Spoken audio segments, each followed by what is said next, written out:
જો આપણને મહારાજ સ્વામી મળ્યા એવી કોઈ મોટી વાત નથી. તમે ભવિષ્યમાં જણાશે ત્યારે કેટલો બધો આનંદ આવશે કે ના પૂછો વાત. અનંત અનંત જન્મ ધર્યા છે આપણે, પણ આ તમે જે બધું કરો છો એ જ કર્યું છે. હવે આ છુટકારો થાય હવે એટલે મહારાજ સ્વામીનો મહિમા સમજાય ને કોઈ બાકી ના રહે. એટલે આપણે બીજું બધું મૂકીને સ્વભાવ સાથે કુસ્તી કરવાની છે. સ્વભાવ જ આપણને મારી પાડે. સ્વભાવ સાથે કુસ્તી કઈ રીતે કરવાની? ભગવાનના સંતના વચન એ પ્રમાણે આપણે રહીએ તો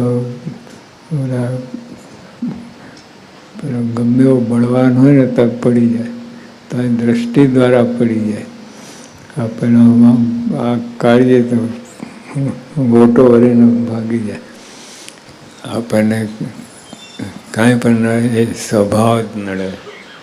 સ્વભાવથી નાના મોટા સ્વભાવ બધા ઠેઠ એકાંતિક થતા સુધી બધા સ્વભાવ નડે છે. કોઈને વિશેષ નડે, કોઈને 10-12 સ્વભાવ નડે કંઈ, પણ એકાંતિક થતા સુધી બધાને સ્વભાવ નડે. એ સ્વભાવ મુકાય. જો સ્વભાવ કહીએ કે પ્રકૃતિ કહીએ એ બે એક જ છે ને. સ્વભાવ કહો કે પ્રકૃતિ કહો તો પ્રકૃતિ પુરુષ અક્ષરધામ, સ્વભાવથી પર અક્ષરધામ. એ સ્વભાવ મુકાય એટલે અહીંયા જ અક્ષરધામ. આવા જવાની જરૂર જ નથી. તમને આનંદ આવે. પણ ભગવાનની આજ્ઞા હોય, સ્વામીની આજ્ઞા હોય એ પ્રમાણે તપ કરવું. આજ્ઞા બહાર કોઈ ફળ નથી. ગમે એટલું તપ કરે, ગમે કરે, ઊંધો લટકે, બધું એને કોઈ ફળ જ નથી આવ્યું.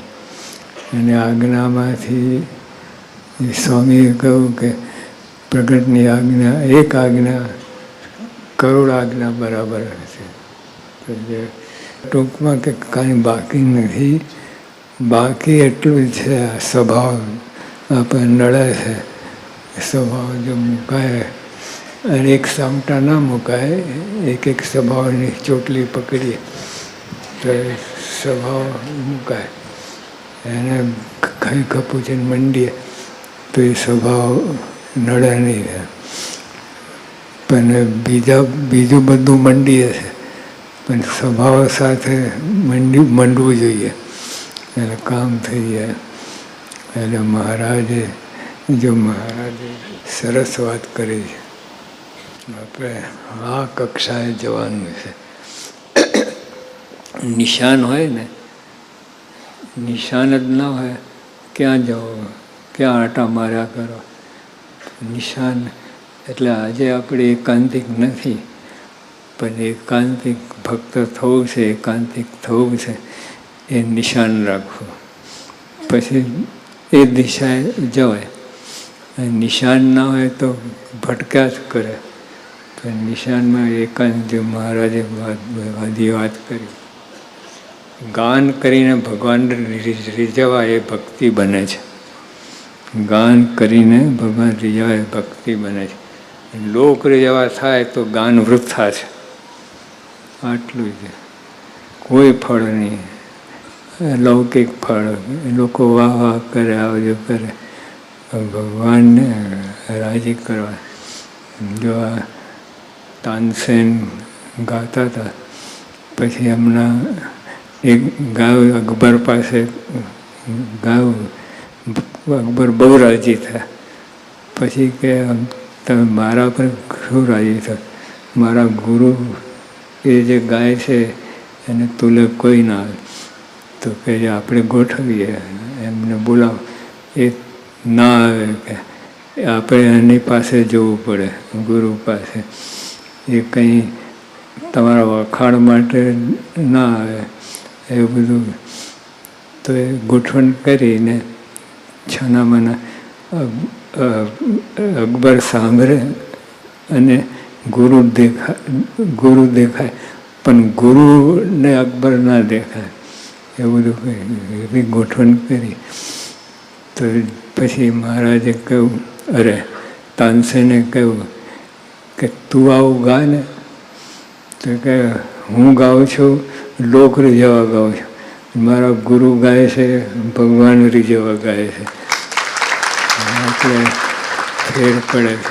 એટલે મહારાજે કહ્યું, ગાન કહીને રીઝવાય ભક્તિ બને છે, લોક રીઝવા થાય તો ગાન વૃથા છે. ગાન કે ધ્યાન તમે શીખો, પણ ધર્મ, જ્ઞાન, વૈરાગ ને ભક્તિ એ ચારને હૃદયમાં ધારવા એ ગુણ ભાર છે. એકાંતિક ભક્ત થવું એ નિશાન રાખવું. આ સાધન સૌથી મોટું છે. ભગવાનની પ્રસન્નતાનું દ્રઢ મૂળ આ જ છે. ભગવાન રાજી થાય, દ્રઢ મૂળ. ભગવાન તો ઘણી રીતે રાજી થાય. ઓલા ગુણાતીતાન સ્વામી પાસે ઓલો નટ ગુલાટ ખાતો હતો તે રાજી થઈ ગયા. ઠેઠ પ્રકૃતિ પુરુષ સુધી કોઈ રોકશે નહીં. પણ એટલે એ બધું કરીએ છીએ, પણ ભગવાનની પ્રસન્ન ધળ મૂળ આ છે. મહારાજે ભક્ત ચિંતામણી લખી, એમાં દરેક પ્રકરણના અંતે શું લખ્યું? શ્રીમદ એકાંતિક ધર્મ પ્રવર્તક. શ્રીમદ એકાંતિક ધર્મ પ્રવર્તક એટલે મહારાજનો અવતાર જ આપણે એકાંતિક ભક્ત થવા માટે. તો નિષ્કાળ સ્વામી પણ એ જ વાત કહી, દરેક પ્રકરણના બીજું કંઈ આવે એ બે લીટીમાં વાત કરે ને પછી શ્રીમદ એકાંતિક ધર્મ પ્રવર્તક. તો મહારાજે કહ્યું, ભગવાનની પ્રસન્નતાનું દ્રઢ મૂળ આ છે. ભગવાનને રાજી કરવા હોય દ્રઢ મૂળ. બીજા બધાથી રાજી થાય, એટલે ગુલાટ ખાલી રાજી થાય, પણ દ્રઢ મૂળ એટલે એકાંતિક ભક્ત થવું, એકાંતિક ભક્તિ પામવી, એમાં મહારાજ રાજી છે. પછી મહારાજ શું કહે છે? હે મારા વાલા સંતો, આ અમારો દ્રઢ સિદ્ધાંત છે, તે તમને કહું. બધું સત્સંગ જ આ એકાંતિક ભક્ત થવું એ સત્સંગ છે. પછી મહારાજ કે અમે ગામો ગામ વિચરણ કરીએ છીએ, હરિજનને મળીએ છીએ, નામ ગામ વ્યવહાર બધું પૂછીએ છીએ, સમય ભાઈને સંભાળીએ છીએ, જે મારી સેવા કરે છે તેને તત્કાળ ગ્રહણ કરીએ છીએ, હેત પ્રીત કરીએ. આ બધું જ મૂળને એકાંતિક ધર્મને, આ બધું મૂળને એકાંતિક ધર્મને દ્રઢ કરવા માટે જ કરીએ છીએ. આજે મહારાજ જે અમથા નથી કરતા, ચંચારા બધું આપણે કરીએ, તમને આપણે લાગે કે આપણે કરીએ, પણ ભગવાન તો એને એકાંતિક ધર્મમાં ફેરવી નાખે, એકાંતિક ભક્તિમાં ફેરવી નાખે. આ બધું જ મૂળ એકાંતિક ધર્મ કરાવવા માટે કરીએ છીએ. ઠેર ઠેર સ્વાગત, સન્માન ને અનંત શોભા કરો છો તે સ્વીકારીએ છીએ. નિયમ પ્રકરણ વારંવાર ફેરવીએ છીએ. અમારું ખાવું, પીવું, ઓઢવું, પાથરવું આ બધું મૂળને ધડાવવા માટે છે.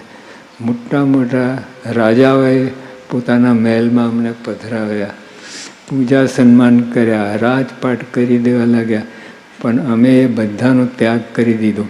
વનમાં વિચર્યા, ક્યારેક રસ લીધો ને ક્યારેક તજી દીધો. આ બધા ચરિત્રોને તપાસીને દેખશો તો માલુમ પડશે કે મૂળ એકાંતિકી ભક્તિનું પોષણ કરવાનો જ અમારો હેતુ છે. મહારાજ જે કરે છે, જે લીલા કરે, આ શાસ્ત્રીમાં, યોગી આબા, પ્રમુખ સાહેબમાં જે કરે છે અમથા નથી કરતા. આપણને દેખાય પણ એ કરે છે આટલા માટે. એકાંતિક ધર્મ સિદ્ધા એકાંતિક પણ આવે એટલે ગમે ત્યાંથી શરૂ કરો. નડિયાદથી કે અમદાવાદથી કે રાજકોટથી ગંડ, પણ છેવટે એક જગ્યા અક્ષરધામમાં પહોંચવાનું છે. એટલે આ મહારાજે આપણને બધાને, કોઈ નાના બાળકો છે એ નૃત્ય કરે, આ કરે, બીજું બધું કરે, પણ બધાને એકાંતિક ભક્ત બનાવવાના છે, એ જ મહારાજે કહ્યું છે. એટલે આપણને ખબર ના પડે કે આપણે આવ્યા ને બધું કર્યું, જે હાહાગળ થલ આપણે બધું કર્યું, પણ ભગવાને એને એકાંતિક ભક્તિમાં ફેરવી નાખે. એટલે આપણે બહુ ભાગ્યશાળી. કોઈ જગ્યામાં એકાંતિક ધર્મ, બધી વાતો લખી છે શાસ્ત્રોમાં, પણ મૂર્તિમાન મહારાજે તો એ જ વાત પકડી, એકાંતિક ભક્તો બનાવ, અને અસંખ્ય ઢગલાબંધ ભક્તો, એકાંતિક ભક્તો બનાવ્યા, અને આજે ચાલુ છે. અને આપણે બધી એ ગોઠવણી કરી છે કે તમે તમારું કામ કરો. એટલે ભગવાને રીઝવવા એ મૂળ, બસ ભગવાનને સંતને રાજી કરવા, અને પછી એમાંથી જે પરિણામ આવે એ એકાંતિક ભક્તિમાં પરિણમે. સહેરાન સ્વામી.